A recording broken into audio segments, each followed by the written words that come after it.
আচ্ছা, আমি আজকে একটা ওয়াটারপ্রুফ বেস মেকআপ করেছি। তো শুধুই বেস মেকআপ করেছি তাই হয়তো কেমন লাগবে।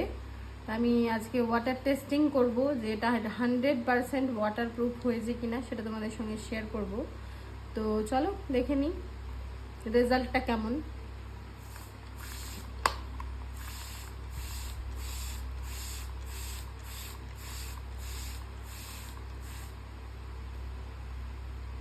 আমি আমার পুরো ফেসটা ভিজিয়ে নিয়েছি। আশা করছি ওয়াটারপ্রুফ তো হয়েই গেছে। এই যে দারুণ ওয়াটারপ্রুফ হয়েছে, একবার দেখো বুঝতে পারবে। হয়নি?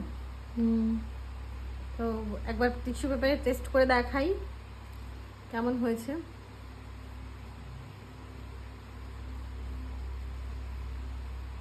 এই যে একদম সাদা, যদিও আমার কাছ থেকে অলরেডি টিস্যু পেপারটা একটু নোংরাই হয়ে গেছিল। এই যে ক্লিন। আর এটা transfer proof plus swatch proof এই মেকআপটা।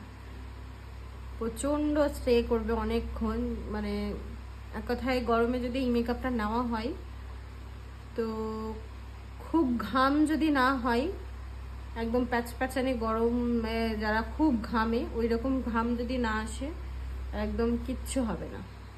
দারুণ একদম এক কথায়। জানি না কতটা বোঝা যাচ্ছে। এই যে একদম ক্লিন কাগজ, মানে টিস্যু পেপার, কাগজ বলছি।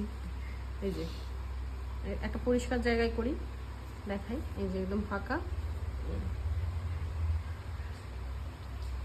শুধু পানিটা, শুধু জলটা সোক হচ্ছে, আর কিছুই নেই। টাটা।